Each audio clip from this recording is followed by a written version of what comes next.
Puji Tuhan, haleluya. Sekali lagi deh Bang ya, biar semangat, lebih semangat lagi. Kita katakan haleluya. 1, 2, 3. Puji Tuhan, haleluya. Oke adik-adik semua, berjumpa lagi dengan abang-abang di sini di dalam rekaman atau ibadah sekolah minggu Gereja Pentakosta Indonesia di Sidang Bandar Lampung. Dan kali ini adik-adik semua kita akan beribadah ditemani oleh Abang Petra Nathanael Napi itu dari sektor Srengsem dan juga dengan Abang Yeriko Pasaribu. Oke, di sini adik-adik kita berdua, abang-abang ini akan memimpin adik-adik semua dalam beribadah memuji memuliakan nama Tuhan. Oke adik-adik, kita akan mulai dulu Bang. Ya. Kita mau naikkan dulu Bang satu lagu penyembah, satu lagu sukacita sebelum kita masuk ibadah. Oke, iya Bang. Kita enaknya pakai lagu apa Bang ya? Kayaknya lagu sukacita aja Bang. Lagu sukacita yang bikin gembira ya Bang ya? Iya. Kayaknya yang cocok lagunya ini Bang ya, Hati yang Gembira, adalah obat. Ya Bang ya? Iya. Oke, kita angkat aja lagu ini, adik-adik semua. Kita mau memuji Tuhan dengan pujian Hati yang Gembira adalah obat.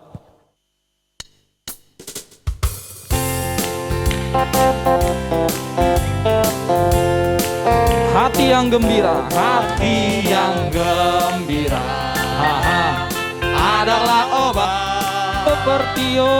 Seperti obat, hati yang senang, tapi semangat yang patah.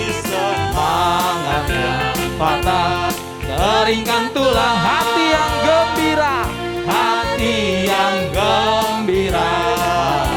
Tuhan, kita ulangi lagi, hati yang gembira adalah obat. Haleluya. Gembira adalah obat, seperti obat, hati yang senang, tapi semangat yang patah. Keringkan tulang, hati yang gembira, hati yang gembira. Tuhan senang. Kita lanjutkan dengan pujian seperti air madu, seperti air madu dari batu karang, dicicip air madu yang manis. Oh lihatlah, Tuhan Yesus baik, dicicip air madu. Sekali lagi, seperti air madu, lebih semangat lagi. Seperti air madu dari batu karang, dicicip air madu yang manis. Oh lihatlah, Tuhan Yesus baik, dicicip air madu yang manis. Puji Tuhan, haleluya. Oke adik-adik, kita mau tes dulu Bang, yel-yelnya ya Bang ya. Yel-yelnya yang mana semangatmu? Ini semangatku itu Bang ya. Jawab, ini semangatku. Oke, kita tes dulu Bang ya. Mana semangatmu? Ini semangatku. Sekali lagi, kurang semangat, lebih semangat lagi. Mana semangatmu? Ini semangatku. Puji Tuhan, haleluya. Oke, kita sudah bersemangat, kita sudah memuji Tuhan dan kita mau masuk dalam ibadah kita Bang ya. Bang. Kita masuk dalam doa pembukaan kita. Kita ucapkan doa kita, berfirmanlah ya Tuhan. Berfirmanlah ya Tuhan, sebab aku mendengarkan-Mu, nyatakanlah kepadaku untuk kemuliaan nama-Mu. Penuhilah jiwaku dengan kasih karunia-Mu. Haleluya. Amin. Oke, baiklah adik-adik semua. Kita siapkan dulu sikap kita untuk berdoa. Kita masuk dalam ibadah kita. Kita nanti akan menyanyikan lagu penyembahan untuk Tuhan. Yesus Engkau baik, sungguh baik, amat baik. Dan nanti doa penyerahan dipimpin oleh abang kita, Bang Yeriko Pasaribu. Haleluya.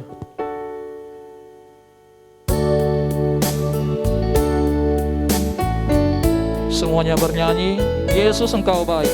Yesus Engkau baik, sungguh baik, sangat. Yesus Engkau baik. Engkau baik, sungguh baik, sangat baik. Kasih-Mu tak berkesudahan, kasih-Mu kekal selamanya. Kita ulangi lagu ini. Yesus, Engkau baik, sungguh baik. Haleluya.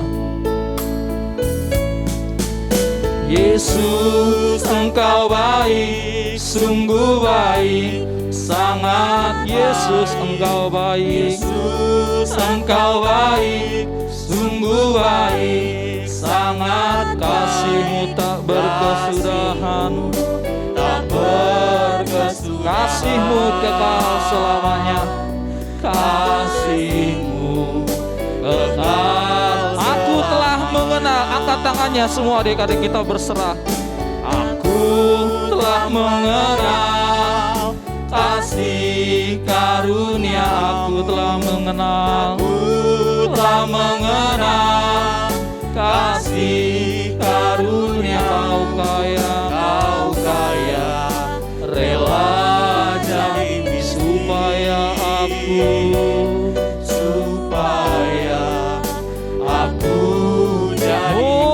Hosana, Hosana, Hosana bagi Yesus Allah. Hosana, Hosana, Hosana bagi Yesus Tuhanku. Terpuji, termulialah nama-Mu, Bapa kami yang bertahta dalam surga. Kami mengucap syukur dan berterima kasih kepada-Mu Tuhan Yesus yang baik. Karena pada kesempatan hari ini Tuhan kami boleh Tuhan beribadah, memuji, memuliakan nama-Mu. Walaupun Tuhan tetap dalam Tuhan sekolah minggu online yang boleh kami lakukan pada saat hari ini. Biarlah Tuhan Engkau yang boleh menjamah setiap hati kami, para pelayan-Mu dan juga Tuhan anak-anak sekolah minggu yang menyaksikan dari rumah masing-masing. Biarlah Tuhan Engkau yang satukan hati kami, baik dalam setiap persembahan pujian kami, lagu-lagu penyembahan kami, dan Tuhan firman-Mu yang akan kami dengarkan, yang disampaikan oleh nanti Bang Dian Gultom, yang akan menyampaikan firman-Mu. Tuhan tetap Engkau yang sertai ibadah kami, mulai dari awal, pertengahan, sampai berakhirnya. Dan Engkau Tuhan berkarir tengah-tengah ibadah kami. Demikian Tuhan kami mohonkan kepada-Mu, Engkau yang buat kami benar-benar boleh merasakan sukacita yang besar, sukacita yang dari surga. Terima kasih Tuhan Yesus. Kami serahkan seluruh ibadah kami ke dalam tangan-Mu. Hanya di dalam nama anak-Mu yang menjadi Tuhan Juru Selamat kami yang hidup, kami telah berdoa dan mengucap syukur. Haleluya. Amin. Puji Tuhan. Haleluya. Kita angkat pujian bergirang kepada Tuhan dari terbit matahari sampai pada masuknya.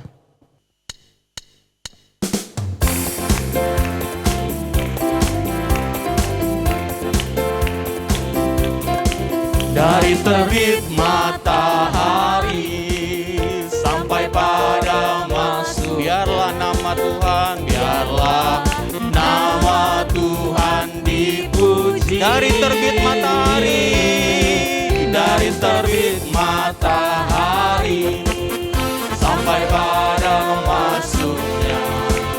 Biarlah nama Tuhan dipuji.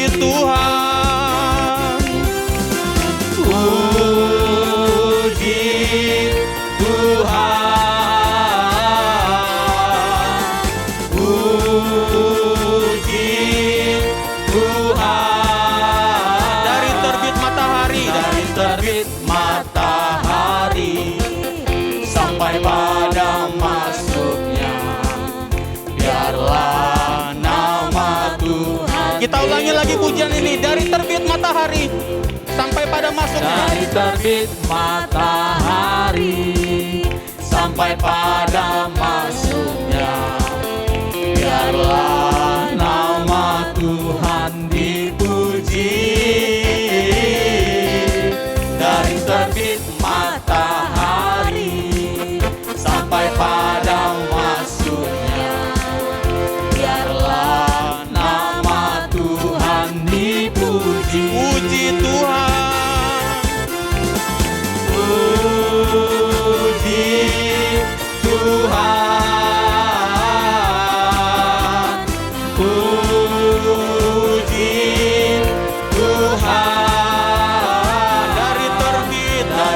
terbit matahari sampai pada masuknya. Biarlah nama Tuhan dipuji. Puji Tuhan, haleluya.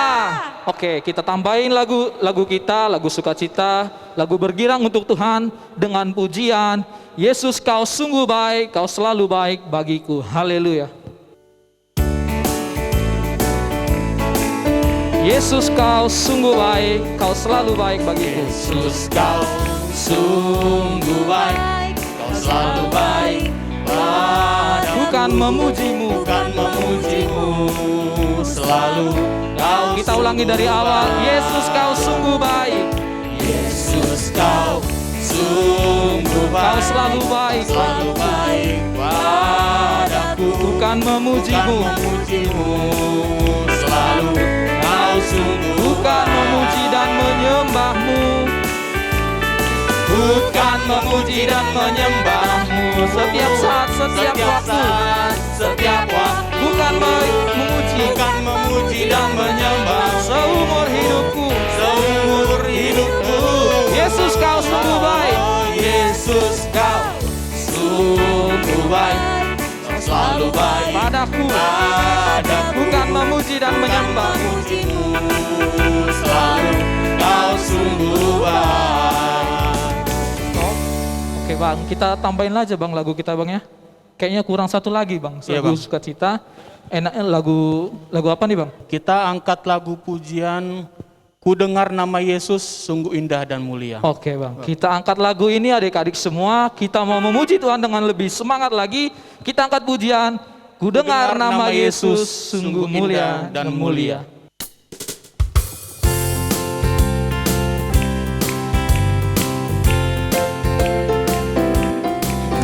Ku dengar nama Yesus sungguh indah dan ku dengar nama Yesus, ku dengar nama Yesus, kisah tentang ku dengar Yesus sayang, ku dengar Yesus sayang semua orang dan Tuhan Yesus sayangku. Kita ulangi lagi.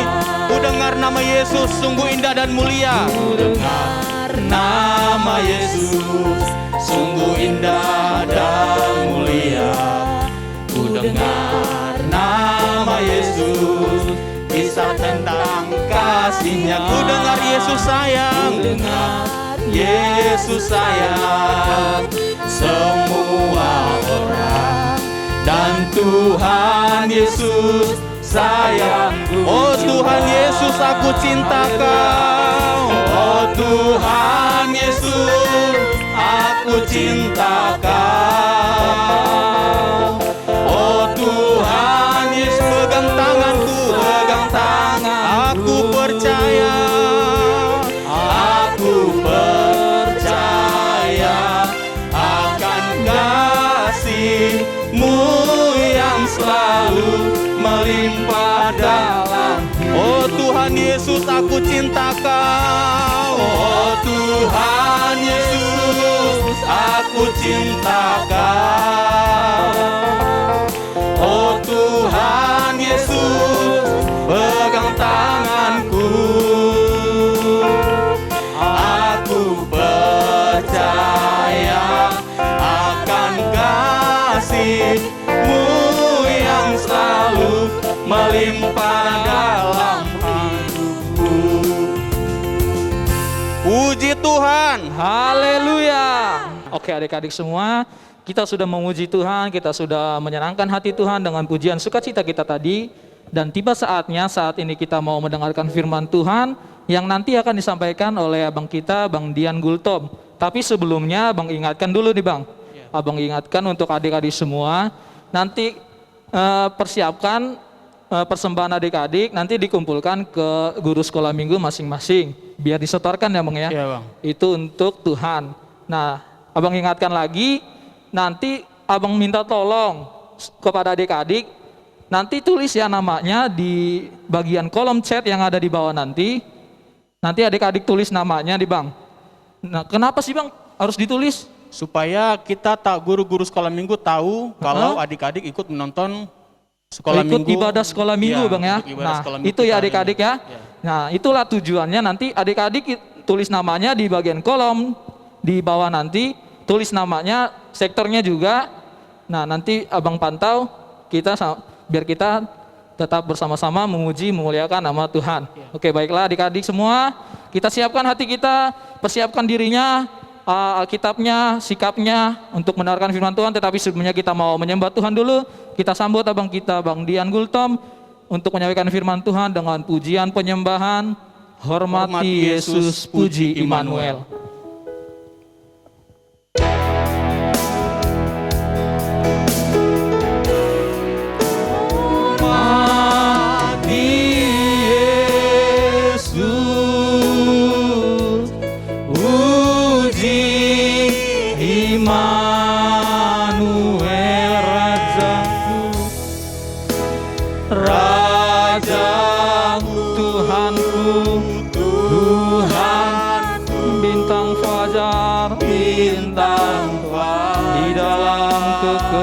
Kekekalan, haleluya. Di dalam kekekalan, puji Dia, puji Dia, bersama Dia, bersama Dia selama-lamanya. Kita ulangi sekali lagi. Hormati Yesus, puji Immanuel. Kita angkat tangan kita, adik-adik semua. Kita menyembah Tuhan. Haleluya. Hormati Yesus, puji Immanuel. Rajaku, Rajaku, Tuhanku, bintang fajar, di dalam kekekalan, di dalam kekekalan, ku puji Dia, untuk bersama Dia,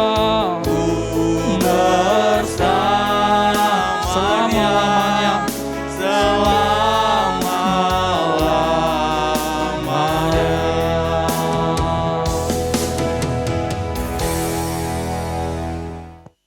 Puji Tuhan. Haleluya. Baiklah adik-adik, sekarang tiba saatnya kita akan mendengarkan firman Tuhan. Namun sebelum firman Tuhan Abang bawakan, kita akan berdoa. Mari kita berdoa, lipat tangan, tutup matanya, kita sama-sama berdoa. Tuhan Yesus Kristus, segala puji syukur dan hormat dan kemuliaan pada saat siang hari ini kami persembahkan kepada Engkau Tuhan kami, Engkau Allah kami, Engkau yang tetap memberikan kepada kami kesehatan sampai pada hari ini Tuhan, sehingga pada saat siang sore hari ini kami boleh kembali bersama Tuhan, beribadah di dalam ibadah sekolah minggu. Tuhan, mari Engkau pimpin kami, Engkau sertai kami, baik kami yang ada di gerejamu ini maupun adik-adik kami yang berada di rumah mereka Tuhan, agar mereka Tuhan dengan tertib mendengarkan firman Tuhan, sehingga kami Bapa boleh tetap bersuka cita oleh karena pimpinan Tuhan di dalam seluruh kehidupan kami. Terlebih untuk kami boleh dipimpin di dalam kebenaran firman Tuhan. Terima kasih Bapa, kami siap untuk mendengarkan firman-Mu. Hanya di dalam nama Tuhan Yesus Kristus kami sudah berdoa dan mengucap syukur. Haleluya, amin. Puji Tuhan. Adik-adik, pada hari ini kita kembali akan mendengarkan firman Tuhan. Firman Tuhannya kali ini tertulis di dalam kitab Injil Matius. Matius pasal yang ke-9 ayat yang ke-35 sampai ke-38 seperti yang tertera di samping layar ini. Matius pasal 9 dimulai ayat 35 sampai dengan yang ke-38. Di situ perikopnya adalah belas kasihan Yesus terhadap orang banyak. Abang yang bacakan, adik-adik yang di rumah menyimak dengan baik-baik. Demikian bunyi firman Tuhan. Belas kasihan Yesus terhadap orang banyak. Demikianlah Yesus berkeliling ke semua kota dan desa. ia mengajar dalam rumah-rumah ibadat dan memberitakan Injil kerajaan sorga serta melenyapkan segala penyakit dan kelemahan. Melihat orang banyak itu, tergeraklah hati Yesus oleh belas kasihan terhadap mereka, kepada mereka, karena mereka lelah dan terlantar seperti domba yang tidak bergembala. Maka katanya kepada murid-muridnya, tuaian memang banyak tetapi pekerja sedikit. Karena itu mintalah kepada Tuhan yang empunya tuaian supaya ia mengirimkan pekerja-pekerja untuk tuaian itu. Puji Tuhan. Hari ini materi firman Tuhan kita adalah masih tentang, yaitu khotbah Tuhan Yesus ketika dia berada di bukit dan mengajar orang banyak, ya. Kemudian di sini dikatakan pada suatu ketika Tuhan Yesus kembali berkeliling. Dia berkeliling ke kota, kemudian ke desa.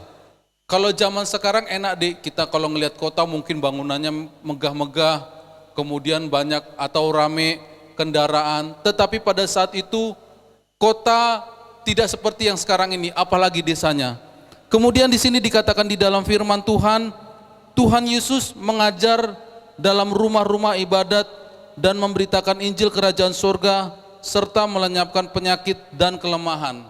Kalau adik-adik lihat gambar di samping ini, di mana ketika Tuhan Yesus mengunjungi kota dan desa, ketika ia mengajar orang banyak, dia melihat, ya, dia melihat bagaimana umatnya, bagaimana umat pilihannya yang di dalam segala bentuk kesengsaraan, segala bentuk mungkin pada saat itu dalam penjajahan bangsa Romawi, mereka di dalam segala bentuk ketidakberdayaan. Tuhan Yesus melihat itu semua. Seperti dikatakan di dalam firman Tuhan ini, kemudian hati Tuhan Yesus itu tergerak oleh belas kasihan, ya. Di sini dikatakan sehingga apa? Yang dilakukan oleh Tuhan Yesus adalah yang pertama, Tuhan Yesus berkeliling ke semua kota dan desa, kemudian mengajar dan memberitakan Injil, ya. Kalau mengajar memberitakan Injil seperti materi, kalau adik-adik masih ingat di dalam Matius pasal yang ketiga, Tuhan Yesus memberitakan Injil itu untuk membawa umatnya bahwa kerajaan surga itu sudah dekat agar mereka meninggalkan dosa.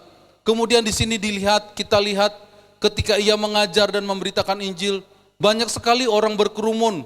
Mereka rindu, mereka haus untuk mendengarkan setiap kebenaran firman Tuhan.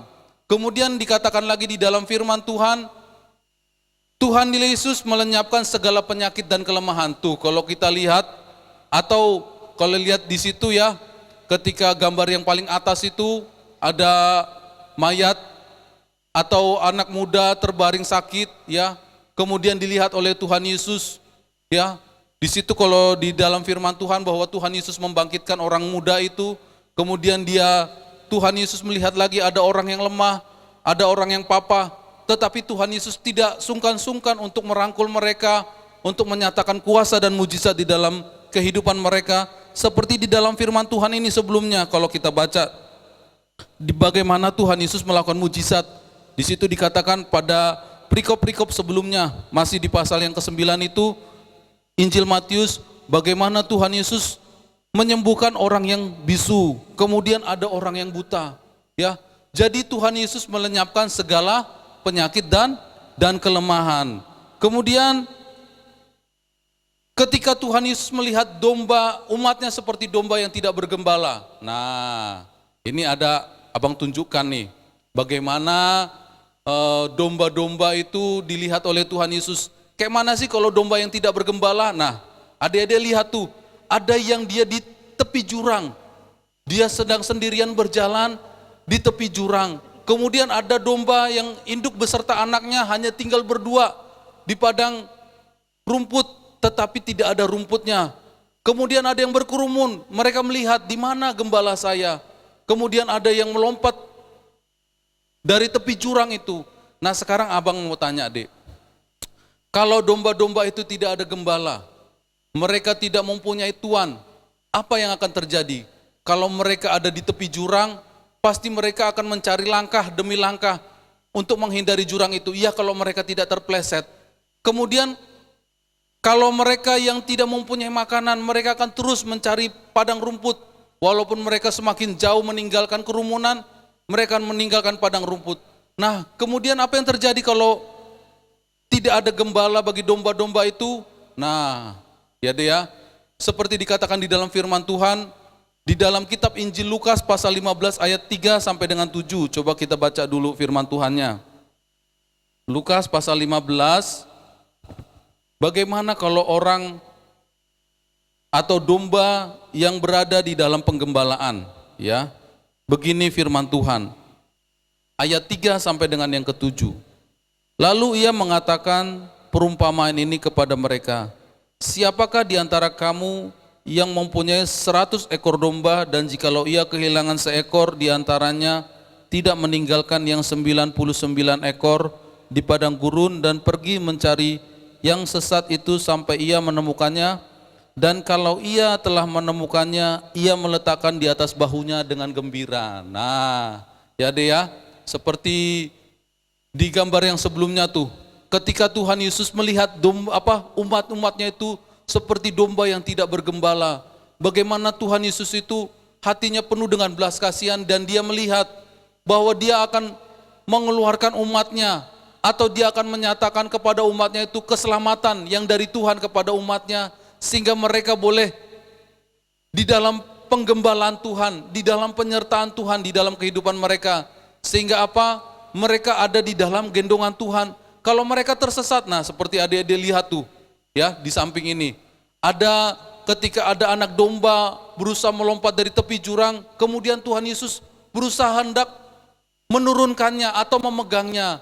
Kemudian ada lagi seperti yang dikatakan di dalam firman Tuhan, ketika Tuhan Yesus sudah menemukan yang satu yang hilang itu, bagaimana dia akan meletakkan di atas pundaknya, kemudian dengan gembira ia akan membawa domba itu, dan bersama dengan yang gerombolan yang lainnya atau sekumpulan domba yang lainnya. Kemudian di ayat yang ke-6-nya dikatakan, apa yang terjadi kalau dia sudah menemukan yang tersesat itu, dan setibanya ia di rumah, ia memanggil sahabat-sahabat dan tetangga-tetangganya serta berkata kepada mereka, bersukacitalah bersama-sama dengan aku, sebab dombaku yang hilang itu telah kutemukan. Aku berkata kepadamu, demikian juga akan ada sukacita di surga karena satu orang berdosa yang bertobat lebih daripada sukacita karena 99 orang benar yang tidak memerlukan pertobatan. Nah, ya deh ya. Jadi kalau kita kembali kepada kitab Injil Matius pasal yang 9 tadi, ya, bagaimana pada ayat yang ke-36, melihat orang banyak itu tergeraklah hati Yesus oleh belas kasihan kepada mereka, karena mereka lelah dan terlantar seperti domba yang tidak bergembala. Ya, bagaimana Tuhan Yesus melihat bahwa umatnya ini seperti ada yang mungkin di pinggir jurang, kemudian ada mungkin yang tidak mempunyai makanan, sehingga apa? Mereka ada yang sakit, kemudian mereka hanya meminta-minta, duduk di pinggir bait Allah, kemudian ada yang mereka dibopong, dipapa, kemudian ada yang mereka diletakkan di tempat di mana orang sakit. Contohnya kalau orang sakit kusta, ya, mereka kan dihindari, orang pada takut. Karena apa? Sakit kusta itu menular dan tidak ada obatnya. Kemudian dikatakan di dalam firman Tuhan, Tuhan Yesus hatinya tergerak oleh belas kasihan kepada umat-umatnya, ya, termasuk kita yang adalah anak-anak sekolah minggu, ya. Kita ini adalah umat-umat Tuhan. Kalau kita sepertinya tidak mau untuk boleh beribadah kepada Tuhan, sebenarnya hati Tuhan Yesus itu sangat sedih, ya, sangat sedih melihat keadaan kita. Karena apa? Ketika kita tidak mau beribadah, maka kita seperti domba yang tidak bergembala, ya. Kita akan tersesat kemana kita dibawa oleh segala keadaan kita. Kemudian dikatakan di dalam firman Tuhan, kembali kita coba baca di dalam Mazmur pasal yang ke-23, ya, tentang gembala itu juga, ya. Kita mempunyai gembala yang agung, yaitu Tuhan Yesus. Nah, bagaimana Tuhan Yesus boleh menggembalakan domba-dombanya atau kita anak-anaknya? Mazmur pasal 23 ayat 1 sampai dengan yang keempat. Di sini dikatakan di dalam firman Tuhan, Tuhan adalah gembalaku, takkan kekurangan aku. Ia membaringkan aku di padang yang berumput hijau. Ia membimbing aku ke air yang tenang. Ia mengejarkan jiwaku. Ia menuntun aku di jalan yang benar oleh karena namanya. sekalipun aku berjalan dalam lembah kekelaman, aku tidak takut bahaya, sebab engkau besertaku, gadamu dan tongkatmu, itulah yang menghibur aku. Nah, dikatakan di dalam firman Tuhan. Jadi ya, kalau kita di dalam penggembalaan Tuhan Yesus, ya, ketika Tuhan Yesus itu kita jadikan sebagai gembala kita. Kayak mana cara kita menjadikan Tuhan Yesus sebagai gembala kita?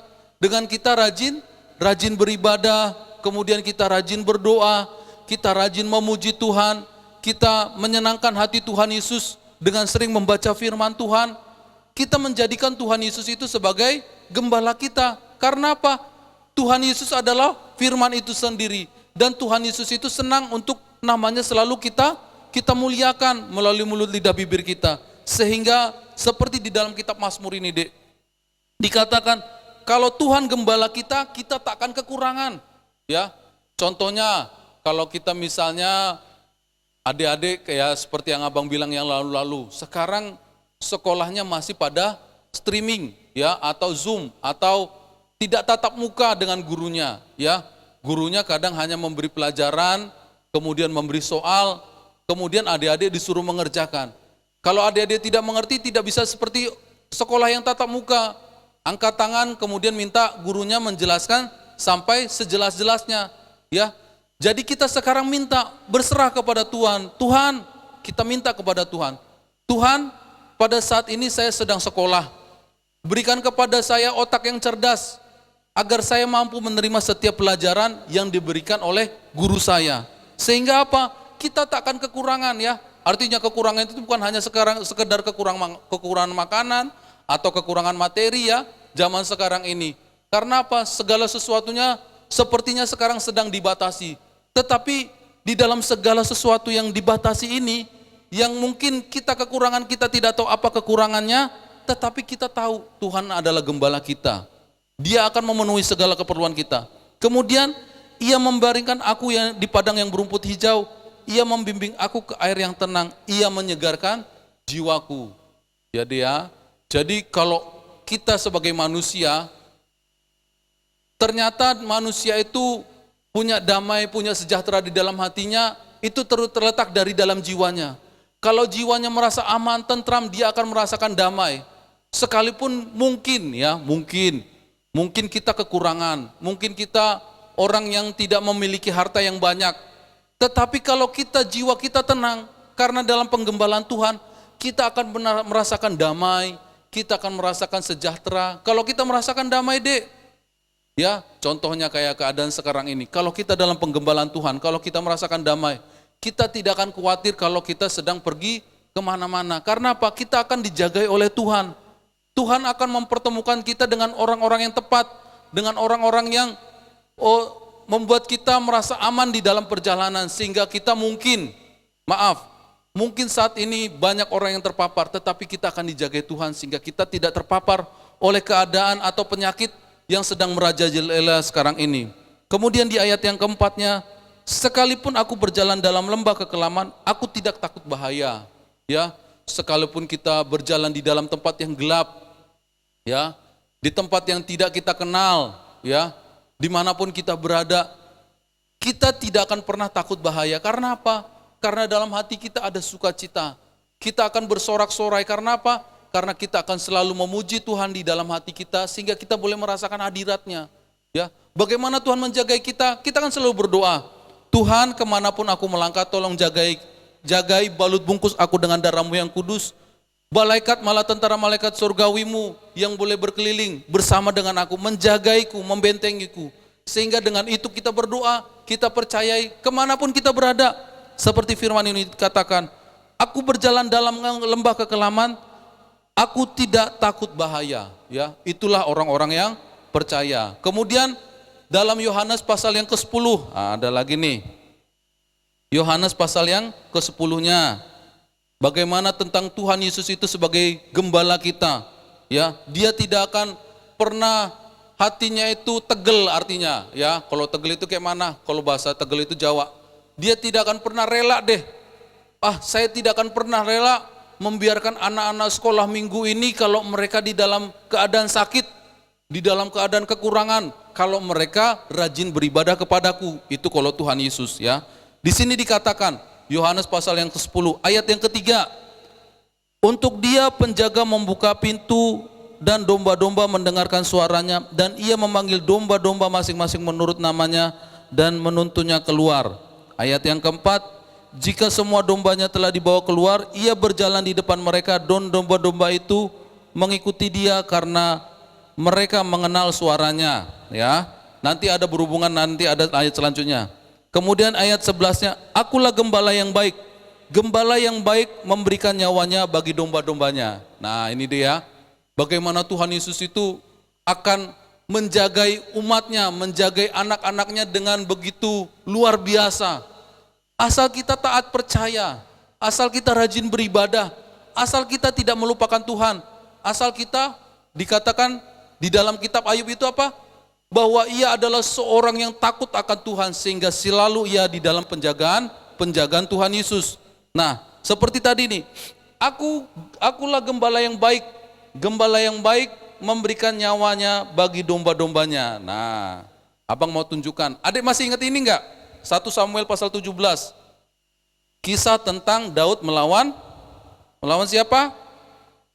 Melawan Bang Dian? Bukan. Melawan Goliat, ya. Tuh. Ada gambarnya tuh di samping ini. Ya. Bagaimana Tuhan Yesus sendiri atau Tuhan yang melepaskan Daud dari tangan bangsa Filistin ketika Daud melawan seluruh pasukan bangsa Filistin, dan di situ ada katanya pahlawan yang gagah berani yang mungkin tingginya lebih kurang itu 3 meter kalau ukurannya. Ya, kalau ukurannya. Jadi kalau Daud kecil, sementara si Goliat itu tingginya mungkin lebih dari ring basket. Kalau adik-adik pernah lihat ring basket ya, tinggi. Jadi di sini di ayat yang ke-34, 1 Samuel 17 ayat 34 sampai dengan yang ke-37. Abang bacakan ya, ayat 34-nya nih. Tetapi Daud berkata kepada Saul, hambamu ini biasa menggembalakan kambing domba ayahnya. Apabila datang singa atau beruang yang menerkam seekor domba dari kawanannya, maka aku akan mengejarnya. Kemudian setelah dikejar, menghajarnya. Terus dan melepaskan domba itu dari mulutnya. Mulut siapa? Mulut singa atau beruang. Bayangin ya, seorang manusia biasa. Katanya kalau adik-adik, kalau ayat yang sebelumnya kalau adik-adik pernah baca, pasti ya guru sekolah minggunya pernah menceritakan ya, bagaimana perawakan si Daud ini. Abang-abangnya itu lebih tinggi, lebih besar, lebih gagah. Tetapi yang bisa melawan binatang buas hanya si Daud. Karena apa? Karena itu adalah tugas dia sebagai seorang gembala. Kemudian dikatakan lagi di dalam firman Tuhan ini, kemudian apabila ia berdiri menyerang aku. Nah, apabila beruang dan singa itu berdiri terus menyerang si Daud, apa yang akan dilakukan? Maka aku akan menangkap janggutnya, lalu menghajarnya dan membunuhnya. Ya, abang lanjutkan. Baik singa maupun beruang telah dihajar oleh hambamu ini, dan orang Filistin yang tidak bersunat itu, ia akan sama seperti salah satu daripada binatang itu, karena ia telah mencemooh barisan daripada Allah yang hidup. Nih ayat yang ke-37. Pula kata Daud, Tuhan yang telah melepaskan aku dari cakar singa dan dari cakar beruang, dia juga yang akan melepaskan aku dari tangan orang Filistin itu. Kata Saul kepada Daud, pergilah, Tuhan menyertai engkau. Dek, kalau anak-anak Tuhan, orang percaya di dalam perlindungan Tuhan, seperti ini nih, seperti si Daud. Seperti kata tadi yang Mazmur pasal yang ke-23, dia tidak akan pernah takut bahaya.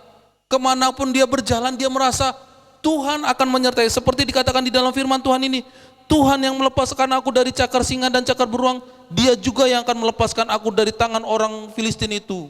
Kita juga seperti itu.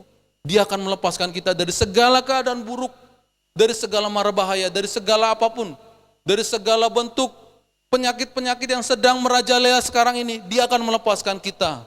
Kemudian selanjutnya ayat yang ke-45 ya Dea, abang bacakan nih. Masih satu lagi di 1 Samuel 17 ini. Tetapi Daud berkata kepada orang Filistin itu, si Goliat ini, kayak gini katanya, engkau mendatangi aku dengan pedang dan tombak dan lembing, tetapi aku mendatangi engkau dengan nama siapa? Nama Tuhan semesta alam, Allah segala barisan Israel yang kau tantang itu.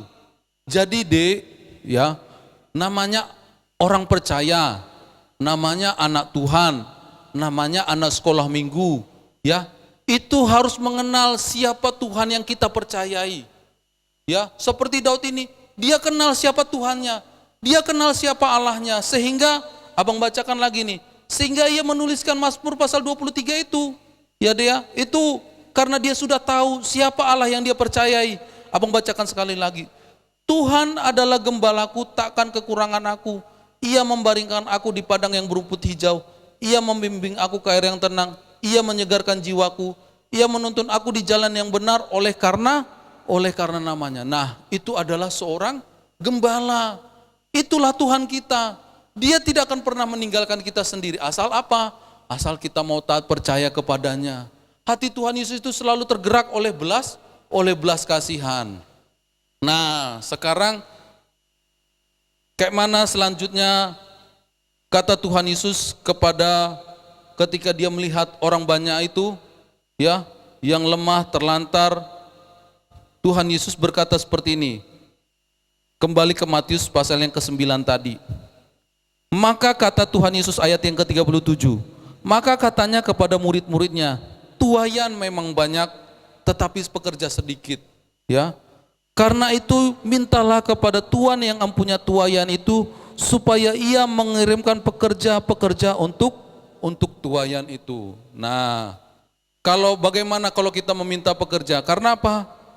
Kalau kita baca nih, ya, ini abang ajak kita untuk rajin baca Alkitab.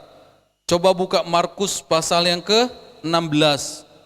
Bagaimana Tuhan Yesus sudah memberi perintah ketika dia mau naik ke sorga kepada umat manusia, ya.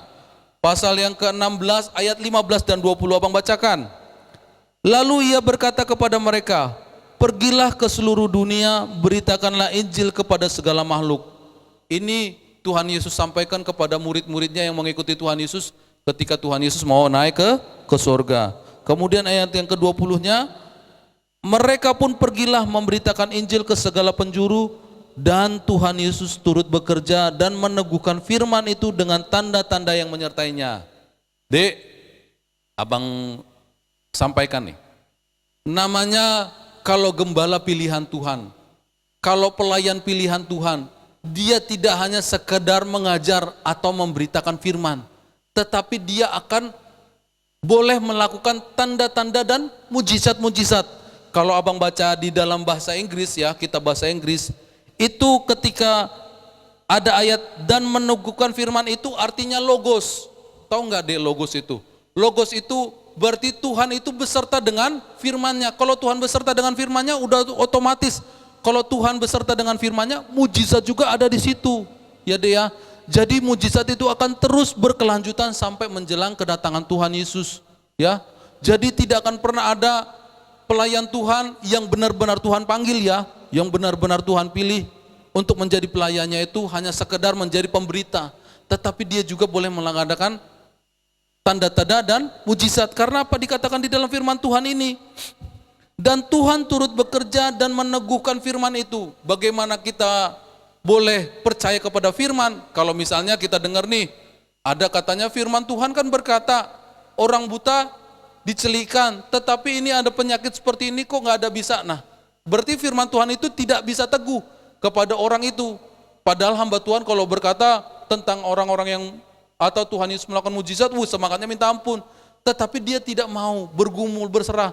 Tuhan bagaimana agar aku bukan hanya sekedar memberitakan firman, tetapi firman itu meneguhkan setiap kebenaran itu dengan tanda-tanda yang menyertai di dalam seluruh kebenaran firman Tuhan yang boleh disampaikan oleh para hamba Tuhan. Kemudian di dalam Ibrani pasal yang kedua, nah sama aja sih, ya, hampir sama, ya. Ayat yang keempat, Allah meneguhkan kesaksian mereka atau kesaksian para hamba Tuhan, kesaksian para pelayan Tuhan oleh tanda-tanda dan mujizat-mujizat dan berbagai-bagai penyataan roh, penyataan kekuasaan dan karunia Roh Kudus yang dibagi-bagikannya menurut kehendaknya.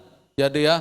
Jadi tetap abang yang abang bagikan tuh Kisah Para Rasul pasal yang ke-6, ya, tentang Stefanus atau tentang Filipus, ya.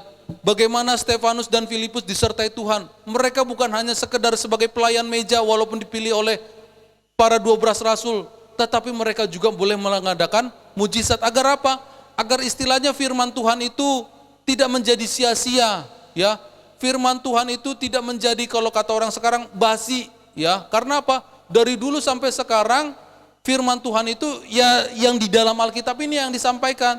Tetapi biar tidak menjadi basi, istilah orang bahasa sekarang itu, harus ada mujizat yang menyertai para hamba Tuhan. Sehingga firman Tuhan itu boleh meneguhkan hati orang yang mendengarkan firman Tuhan. Ya, makanya sehingga apa? Yang terakhir nih, ya, yang terakhir. Coba adik-adik buka di dalam Efesus pasal 1.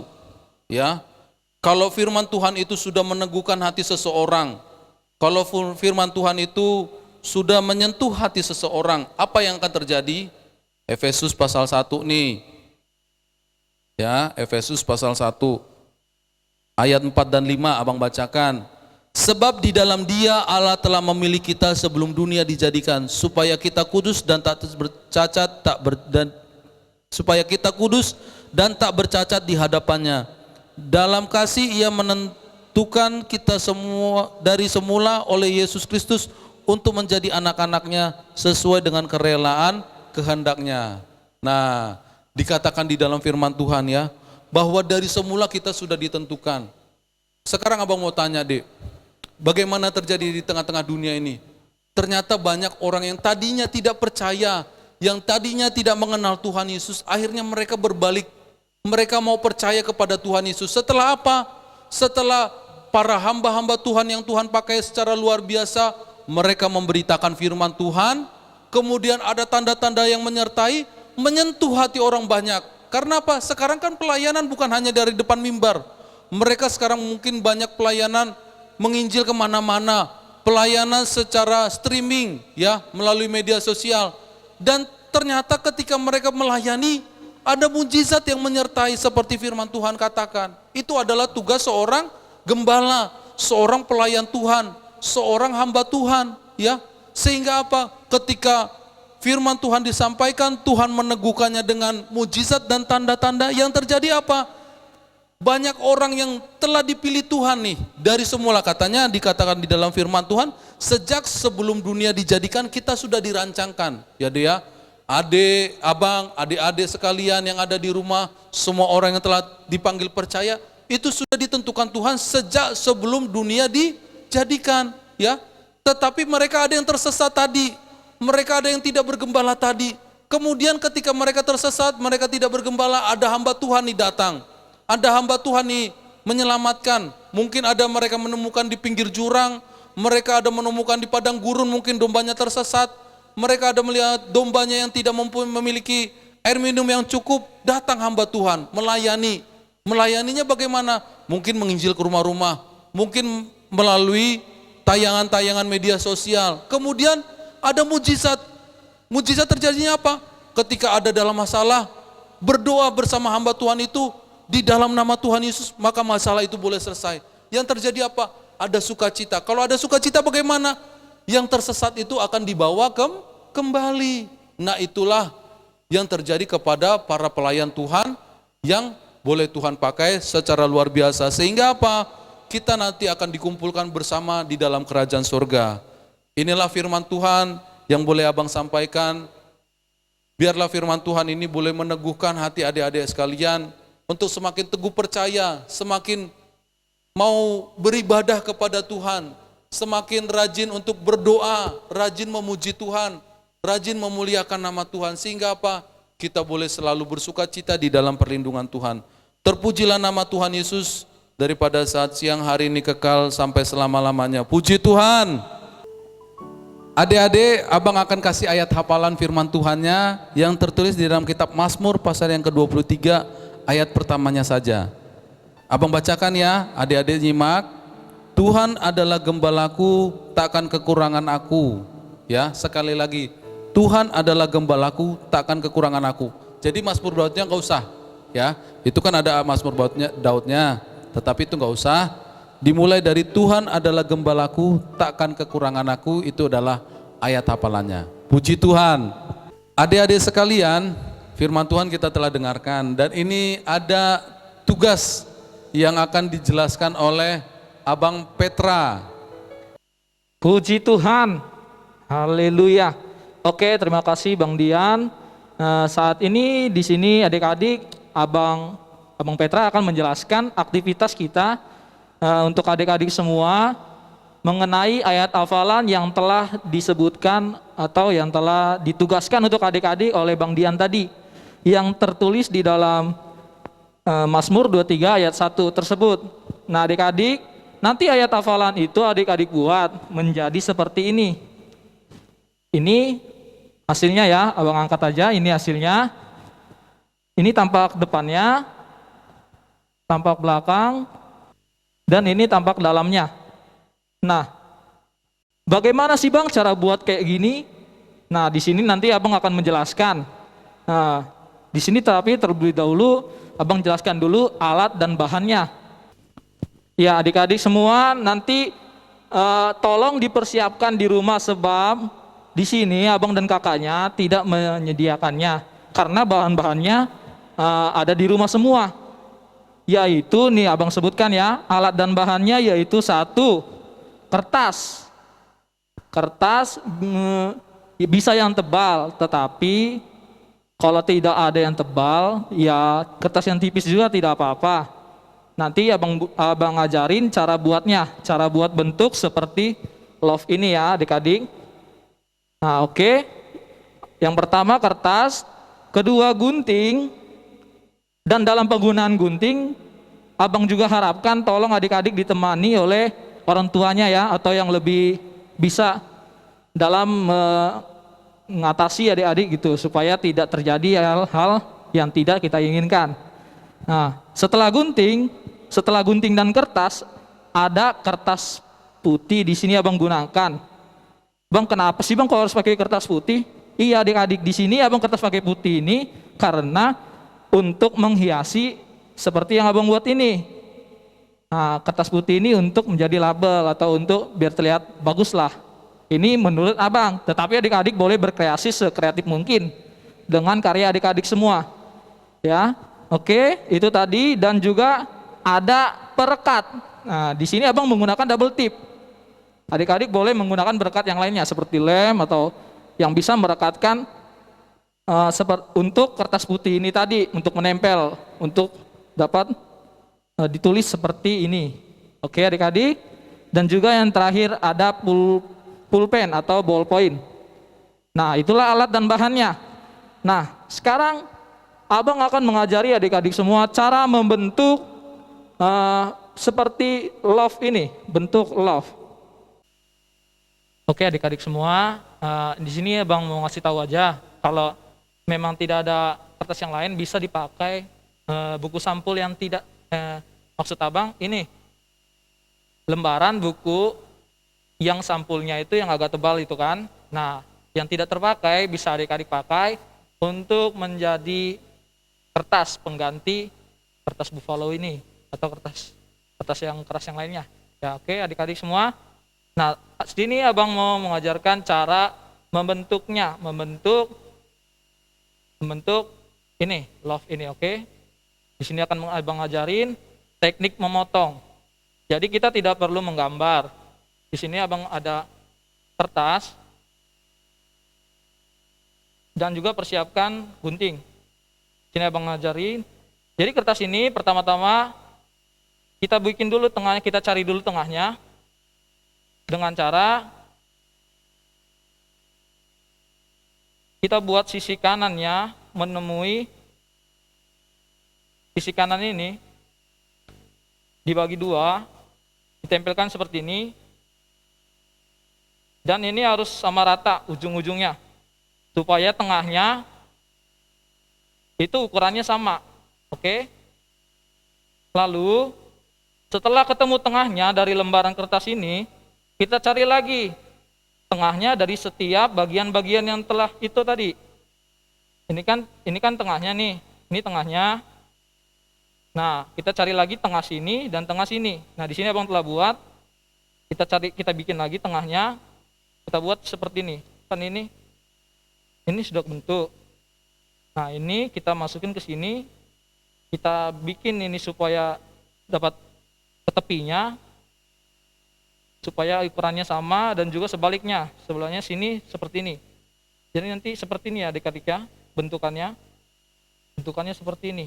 Jangan salah, supaya tidak terjadi kesalahan. Oke, biar supaya terbentuk. Kalau sudah seperti ini, pastikan harus seperti ini, harus sama seperti ini. Oke, lanjut, ambil guntingnya, kita mulai memotong.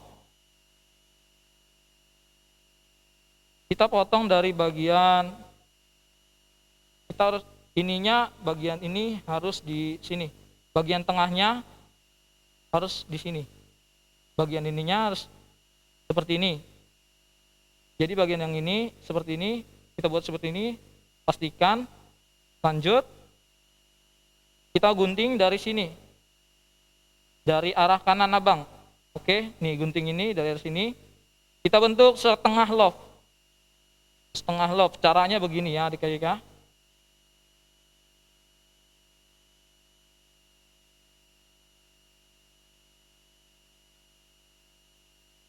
Itu dipastikan dulu supaya lurus sama rata tiap sisinya, supaya tidak terjadi kesalahan potong. Nah, yang abang ingatkan, ininya jangan sampai terkena atau menyambung, tetapi dikasih jarak sedikit untuk menyatukan love-nya seperti ini tadi, supaya tidak terpisah. Oke, supaya menyambung ininya. Oke, lanjut. Jadi ini seperti ini, dan kita ambil lagi dari sini, dari sebelah kiri kita gantian, kita bentuk setengah love. Jangan sampai, ingat, jangan sampai terpotong bagian penyatunya. Oke.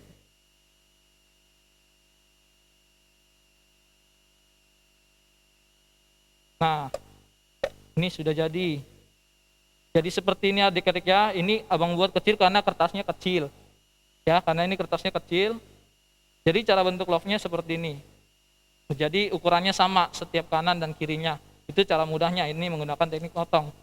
Nah, begitulah cara membentuk love itu tersebut ya adik-adik ya, seperti ini. Dan nanti isinya adik-adik boleh kreativitas adik-adik sendiri. Adik-adik mau buat entah itu kupu-kupu, entah itu gambar-gambar yang lain, boleh ya. Tapi yang sesuai dengan firman Tuhan, dan isinya di dalamnya seperti ini. Di sebelah kanan ditulis judulnya. Maksud abang ini terdapat ayat hafalannya terdapat di mana? Di sini kan Mazmur 23 ayat 1. Ini di sisi sebelah kanan dan ayatnya di sisi sebelah kiri. Oke, begitu ya adik-adik ya. Dan inilah tugas kita. Ya setelah jadi nanti adik-adik videokan. Adik-adik buat videonya dengan ayat hafalan tadi. Oke, abang contohkan ya adik-adik ya. Seperti ini, Mazmur 23 ayat 1. Yang keras suaranya biar terdengar, oke? Tuhan adalah gembalaku, takkan kekurangan aku. Puji Tuhan. Oke, seperti itu adik-adik ya. Nah, inilah tugas kita. Nah, selamat mengerjakan, dan abang ingatkan kepada adik-adik yang mengerjakan dengan kreativitas yang terbagus akan ditampilkan di paling depan. Oke, ini supaya memacu semangat adik-adik semua, oke? Jadi berikan kreativitas tugasnya, kerjakan dengan baik mungkin. Oke, terima kasih. Abang kembalikan ke Bang Dian Gultom. Puji Tuhan. Kita akan menyelesaikan ibadah ini. Kita semua bangkit berdiri, kita akan berdoa. Semuanya lipat tangan, tutup matanya. Kita angkat pujian penyembahan. Yesus Tuhan dan Allah kami.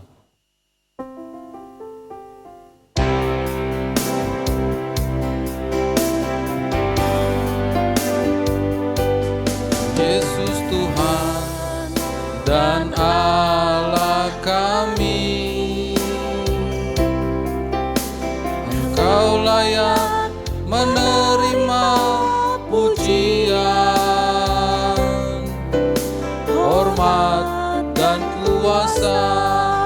sebab telah kau ciptakan segalanya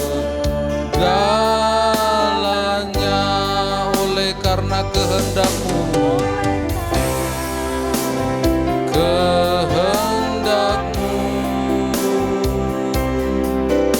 Semuanya itu telah ada dan diciptakan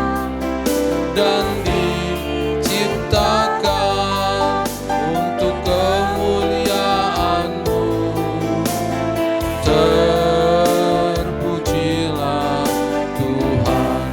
Oh, sana terpujilah Tuhan, terpujilah Tuhan Yesus.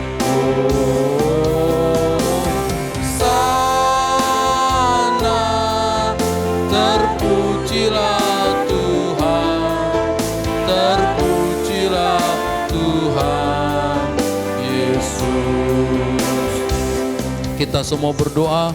Tuhan Yesus Kristus, segala puji syukur, hormat dan kemuliaan pada saat siang hari ini kami persembahkan kepada Tuhan.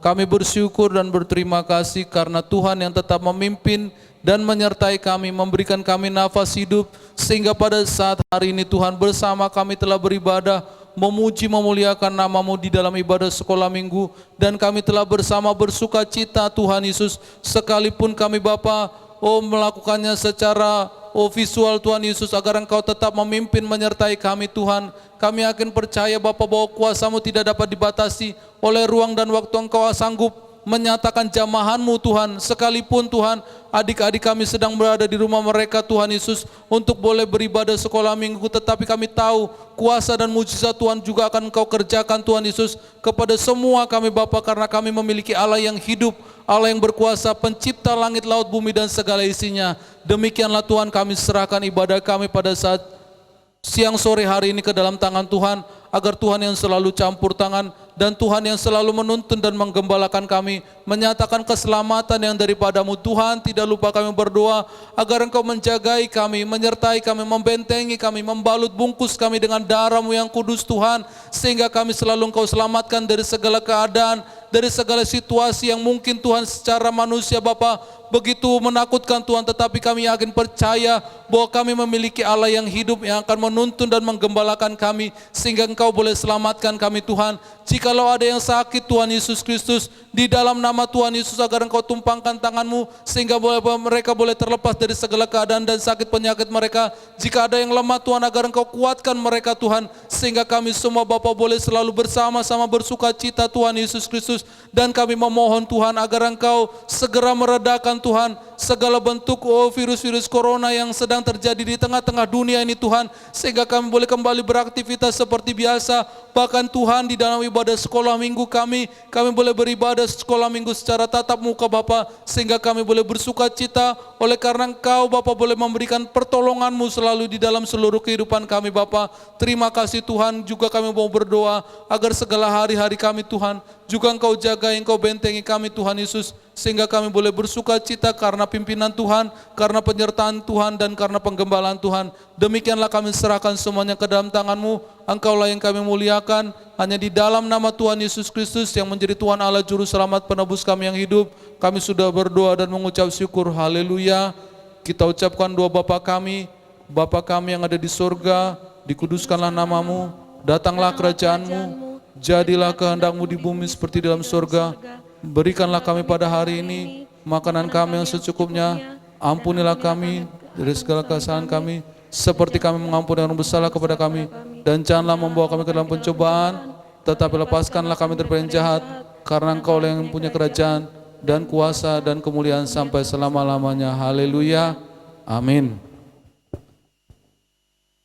Kita angkat pujian bergirangnya, Yesus Kau sungguh baik.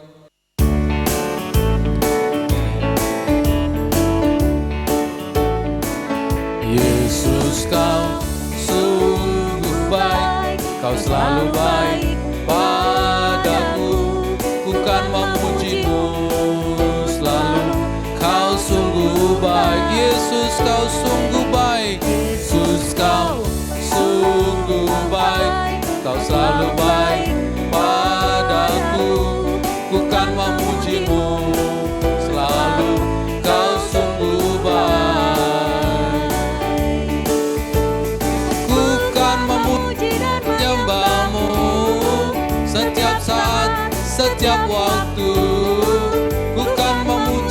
menyembahmu seumur hidupku. Oh Yesus, kau sungguh baik, kau selalu baik padaku. Ku kan memujimu selalu, kau sungguh baik. Puji Tuhan. Haleluya. Sampai jumpa di sekolah minggu depan.